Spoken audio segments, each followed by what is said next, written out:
So we're going to talk about pandas, more pandas.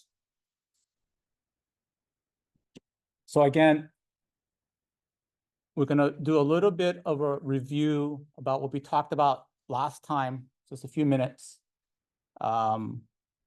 And just a nomenclature clarification. I sometimes talk about methods and functions like they're the same thing. For the most practical purposes, they are. So, of course, if you know object-oriented programming, it's really a method versus a function. But for this class, they're basically, I mean, the same thing. Okay. Quick review about the statistician's view of the data. So it's typically some kind of grid kind of data, columns and rows. And in this case, we're using a Panda library called, I'm sorry, a Python library called pandas. And this is a sample data frame here. And it's important to know about the key names about these data structures, data frames, series, indices, right? These are the building block or the pillars of Panda.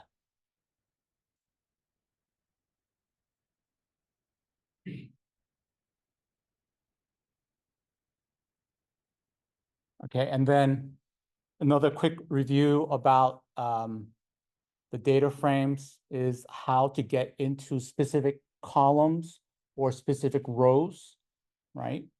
And if you looked at the uploaded Jupyter lab file that I uploaded along with this lecture, you will see let's see if I can get it up. So there is for this lecture a Jupyter file that kind of hard to see. Sorry about that. I'm not sure how to make this bigger. Oh, there we go. All right, that's better. So there are examples inside of this Jupyter file about how to use some of these data frame access functions or APIs. So you just have to know that some of these, like for example, that this probably is the more confusing ones, is about the square brackets, that depending on how you use the square brackets, you get different kind of output of data, okay? That's probably one of the more confusing ones. The other confusing one is about loc and iloc. So iloc is using integers as a way to get into the data, whereas loc is using labels. And okay.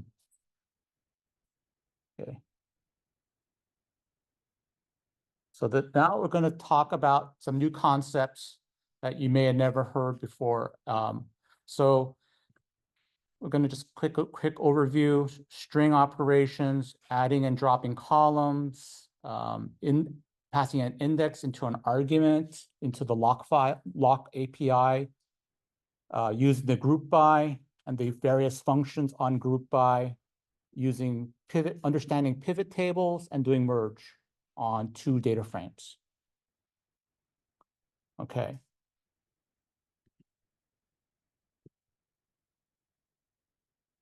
So with the lecture today, we're going to be using there's actually also included in the upload the baby names.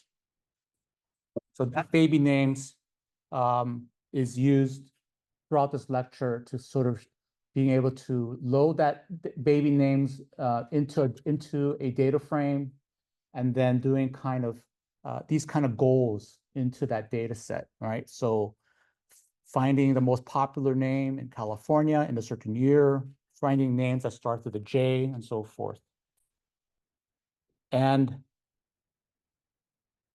I mean, why do we want to do this? The reason why we do this, okay, is that when you get your data, okay, whether you're doing it for your classwork or you're doing it for work, you need to analyze and look at the data carefully first to see whether it's got a lot of bad data. And then if it does have bad data, how much of it is bad? And then how are you going to be able to either work around it or fix it or understand, some of the, how it's going to impact your project.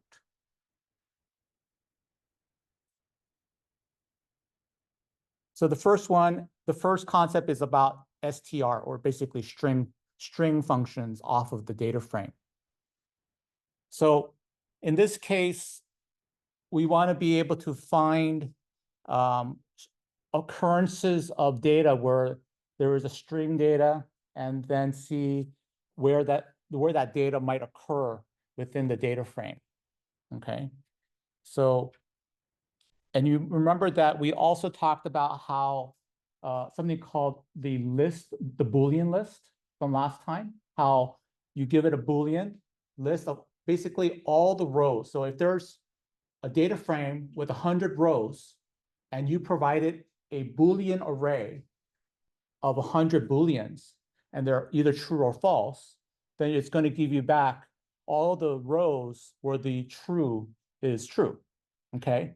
But when you build that when you build that Boolean array, how to build that Boolean array is what you're using.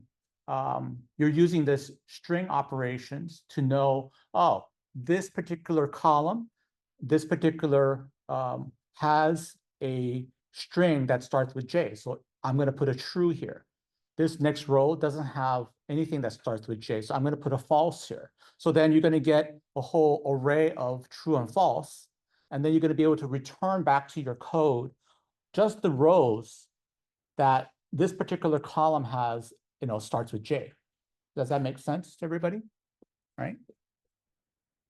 And you're using something in Python called list comprehension.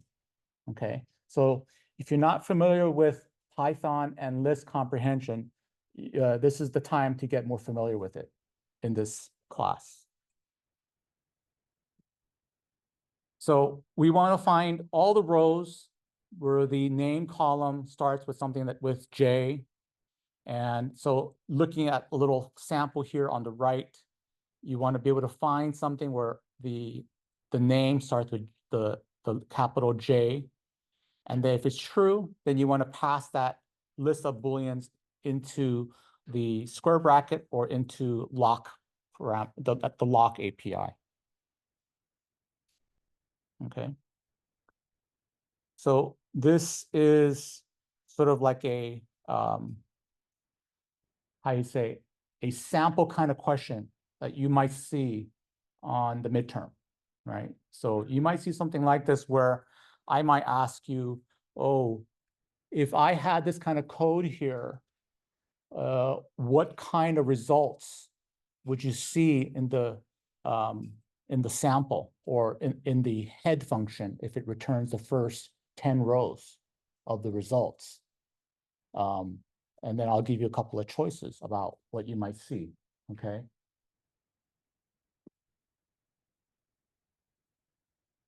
So this is just, so it's saying, okay, how do I build the Python code to build this Boolean array of true and falses?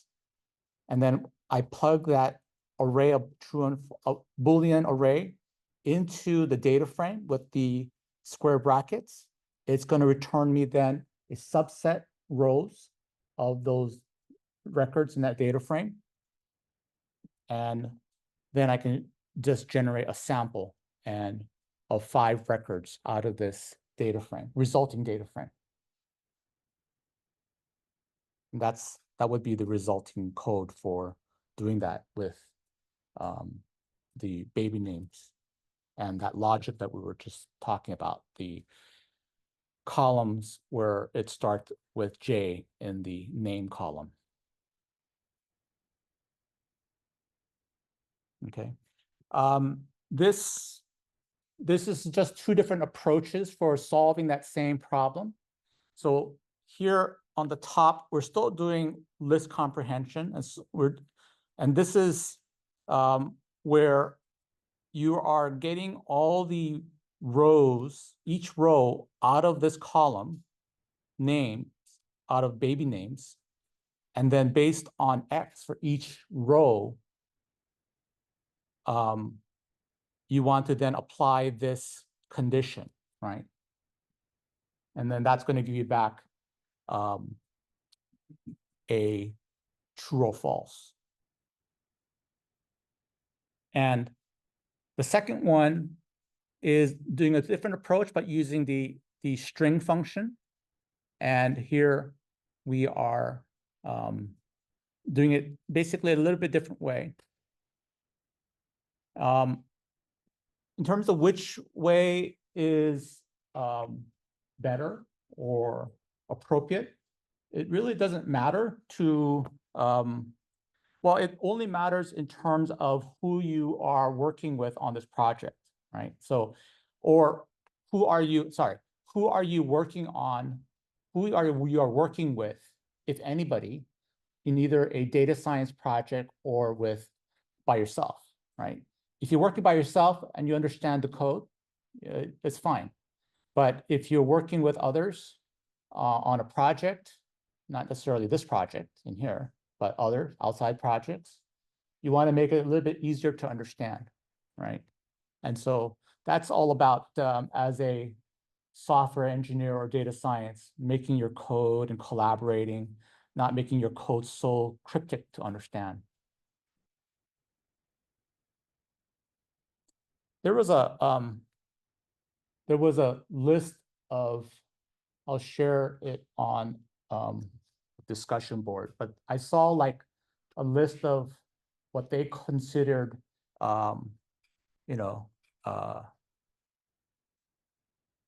idiomatic type of Python expressions. And some of them I disagreed, but most of them I agreed.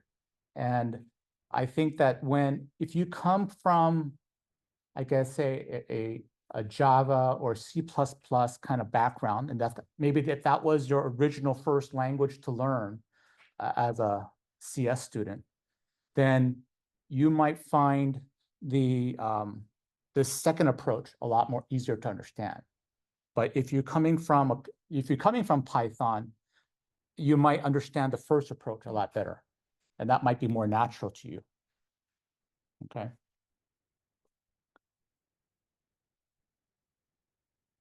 So here is just saying that some approaches are more idiomatic than others.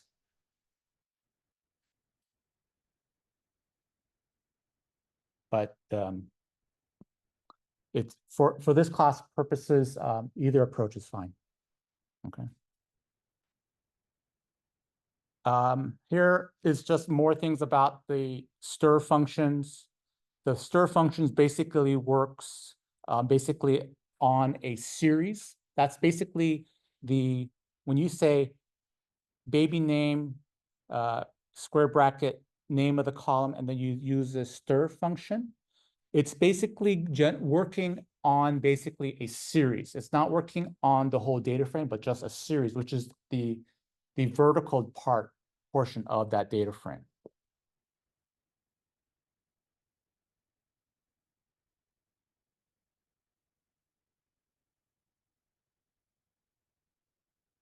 Okay.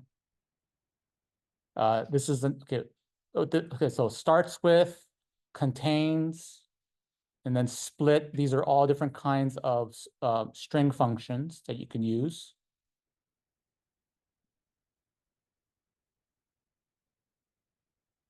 And then here's another code challenge to try to go through yourself and try to do it on your own.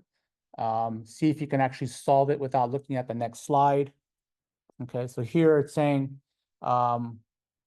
I want to build some code that's going to create a list or a series of all the names that ends with ERT, like Robert. Okay. So how would you do something like that if this is maybe a sample of what you saw in terms of the code as a starting point.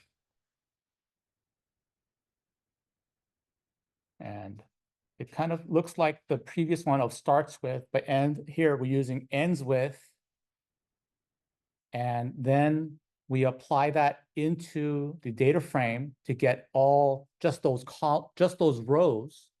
And then we get just the name column, and then we use a unique function, okay? And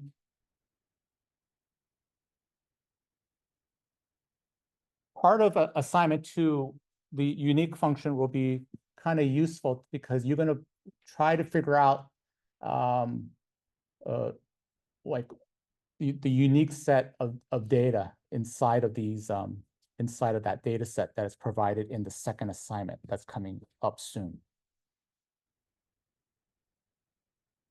Okay, next topic is about adding or removing or modifying columns. So we talked about, having all these columns before like this. But here we want to be able to do is, let's say that we wanted to sort the data based on the length of the name, okay? So you would generate a new array or a new series with the length of the name, and then add that as a new column into your existing data frame, okay? So go back over here to the original data frame. The baby names, this is what it looked like, but here you can see the name. Some names are kind of short, some are kind of long. And then here, what we're doing here is we're going to be creating a temporary column, sort on it, and then use it and we're going to add it into the data frame.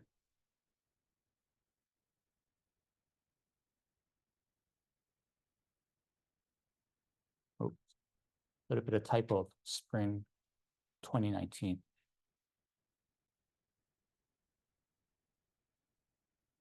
So here I added the name length into that data frame.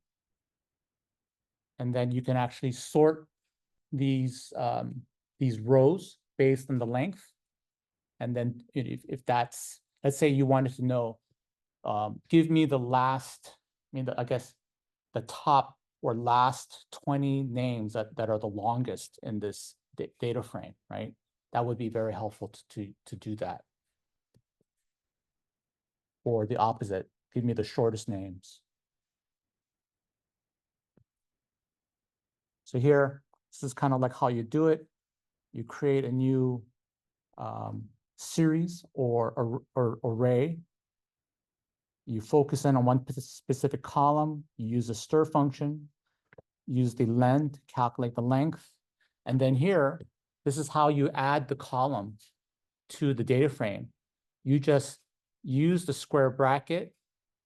You provided a new column name, and then you assign it the new series that you just generated. It's really pretty easy. And dropping it, okay, there's a lot of reasons why you want to drop it. So once you sort it, you don't really need that extra column anymore because it was just there for temporary purposes. So you just add it temporarily, sort your rows, and then you drop the column, okay? Because if you want to do any kind of additional linear regression or other kind of processing on it, that extra column might overfit the model, okay? I kind of, okay, overfitting, I shouldn't have talked about that yet, but that's something that we'll talk about more later as we talk about building a linear regression model.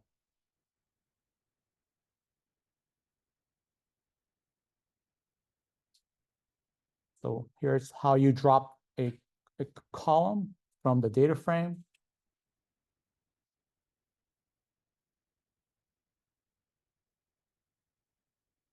All right.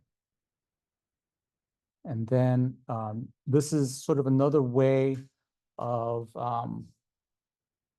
using a map function on a column or series and providing it a custom function, okay? So so far we did was like, you wanted to get the length out of the one column, right? But instead of doing something like that, you said, well, actually, I want to provide my own special logic of what I want to do to build a new column. And you do this map function and you provide it the name of a Python function. And whether that's going to generate the length of the name or do something special like this, it's entirely up to you to what you want to do to build that.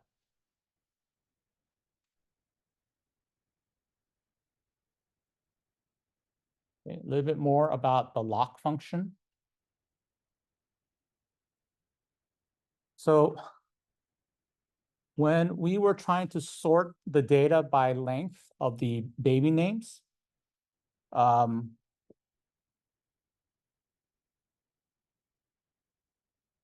we want to be able to, so there's a little bit of a drawback or limitation about the sort values, about passing a custom comparison function, like how you can do with Java or C++ or some of these other kind of languages.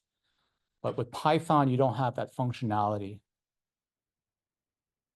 So we're going to use a different approach for that.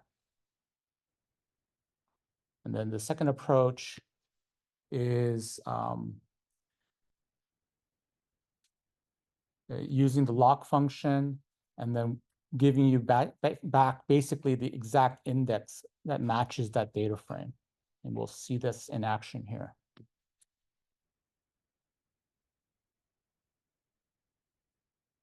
Okay, so here we kind of did this before.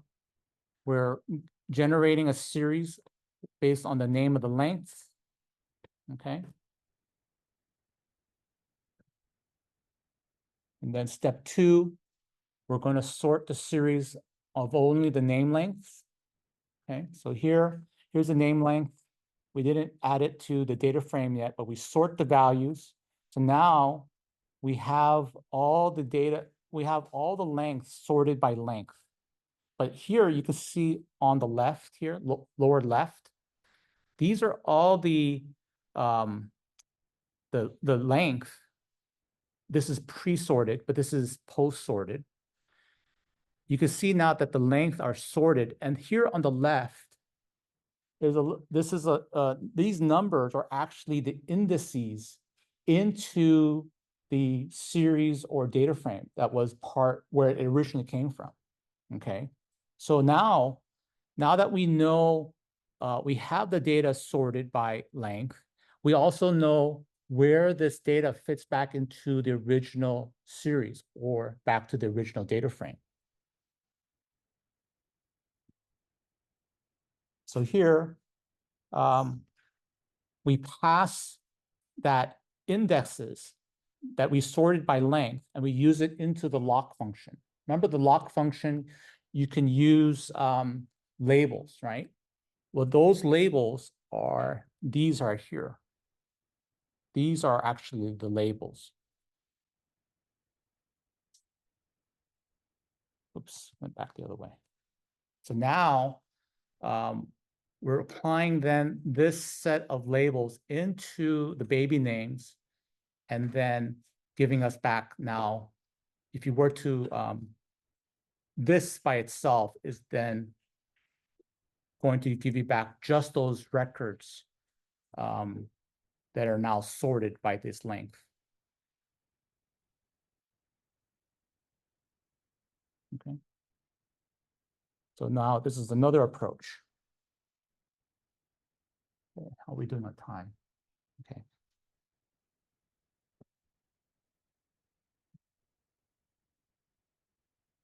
So now this is another way of using, so here we created another custom function, okay? We call it AMMD, and it's basically going to give us run a statistical function on the max of the series and the min of the series.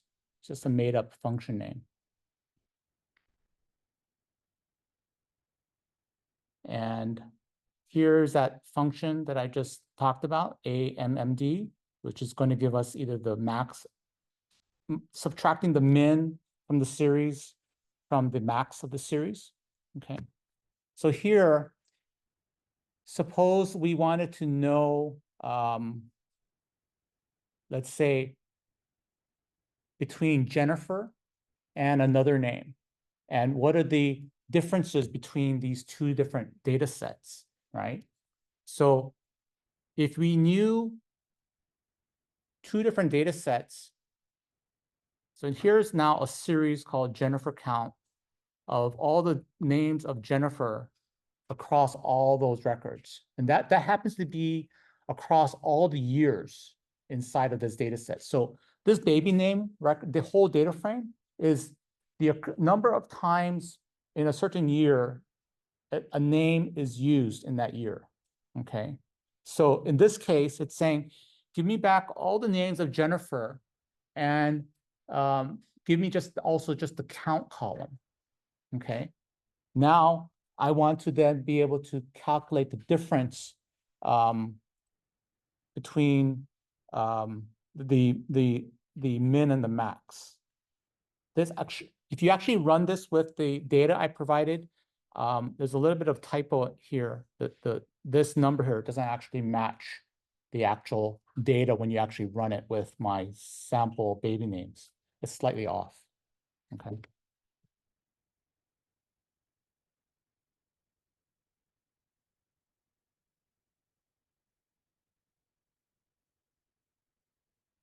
So this is another kind of sample challenge question I've done in the midterms before in the past, and I would show a code like this and then ask you to sort of understand how to use something like this to do something with it. In this case, use that AMMD count. Okay.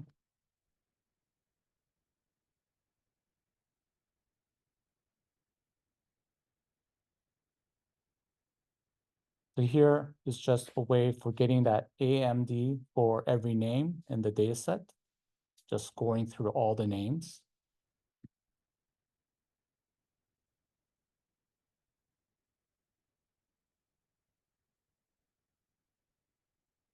Okay, now we're going to talk about group by.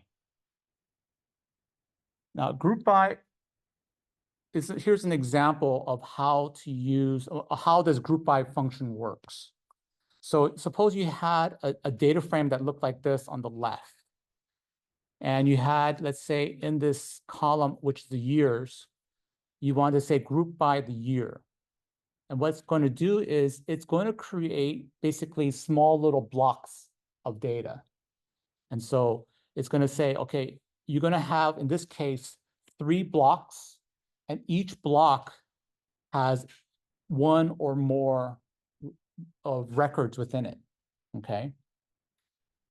And then it depends on how many data rows, I mean, how many columns are still existing in the data frame that were not part of the group by.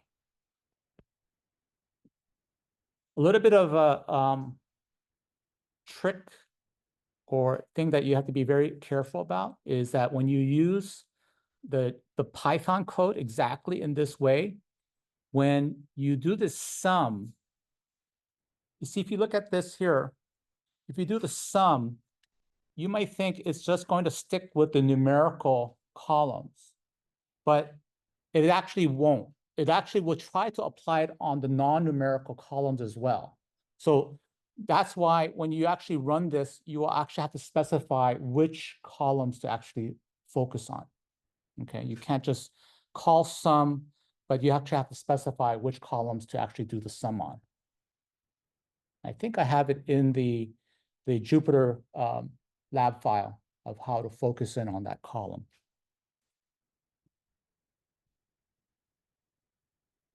All right, so coming back to Panda and group by. So there's going to be some times where you want to be able to aggregate the rows of data by a certain column. And then based on that column, you want to do some sort of a numerical or even some kind of logical calculation based on these blocks, or they call it group by segments, okay? One example that comes to mind, which is part of your assignment 2 that'll come out this weekend, is dealing with names, okay? So one part of the assignment deals with names again. And let's say that the name Chris or Pat, right? Those are actually names that are used by both genders. So if you were to do, let's say, group by names, and you find that there are, so let's say that you, in this column here, on the blue lighted column, that's gender. I mean, sorry, that's names. But the rest of the column, it would be like the gender, whether it's a male or female, and then what year that name was used. But if you found in this remaining columns that for a certain block that you had both male and female in that block, then you would know, oh, that name was used for both male and female in that year. Whether it was intentional or accidental, you don't know for sure, but that's a way that you would use something like group by. And so that's sort of like a little hint about your assignment 2 that's coming up. But there are other cases where you might use this kind of function for other purposes in your data.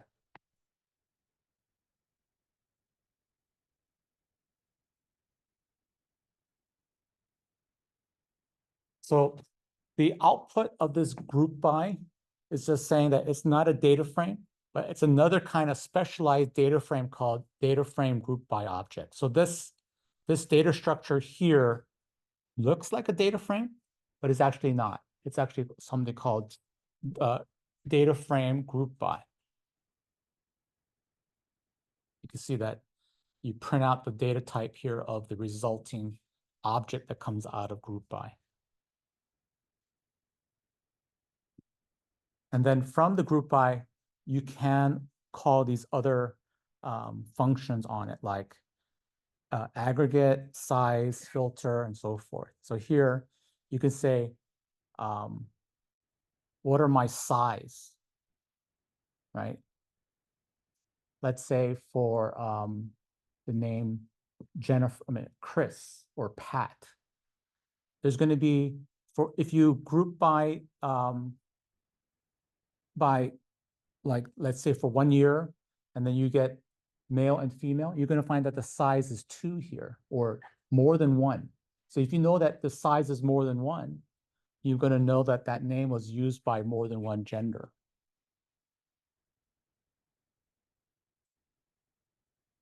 And then you can do filtering on that group by to do even more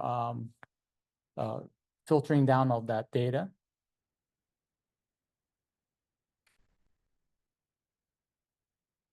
And there's something called lambdas that hopefully you guys have seen before in classes. So here, this is where you can apply a lambda function, and here is the actual variable representation of each data element, and then doing some kind of logical processing on that data element. Okay. So here you could say SF, let's say that this represents SF. And then it's saying, oh, now I'm looking at just the num column and do a sum of it. And then if they're all greater than 10.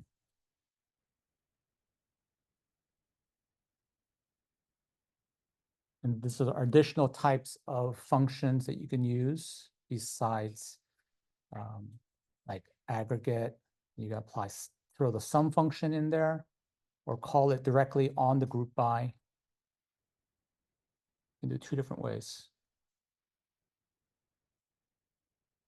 Okay. So now we're going to be doing group by with multiple columns.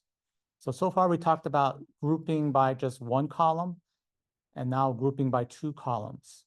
So again, you might find that this particular function is going to be very useful for your next assignment on the names.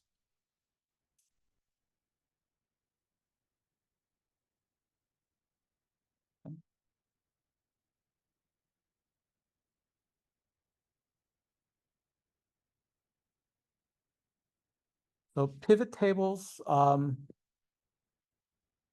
you could think of it like similar to the group by, but this is just another way of segregating that data into multiple multiple columns or multiple groups.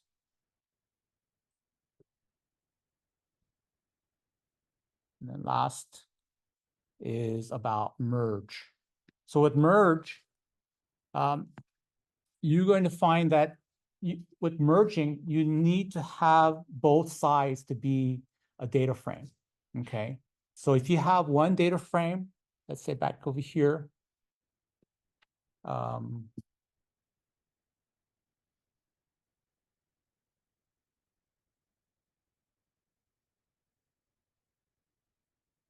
here you have state, sex, year, name, count. But let's say that you had more additional data about the baby names. Let's say, you know, things like what was the name? I don't know, some other attribute about the name. So you want to be able to then want to merge another data frame. Then you use both sides have to be a data frame.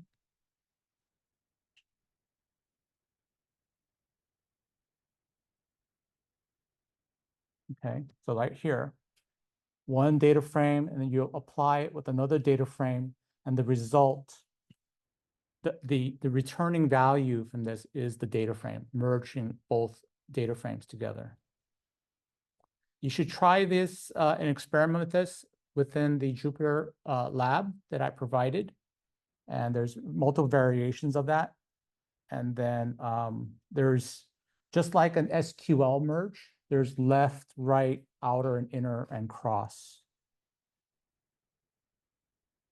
The default, I believe, is left.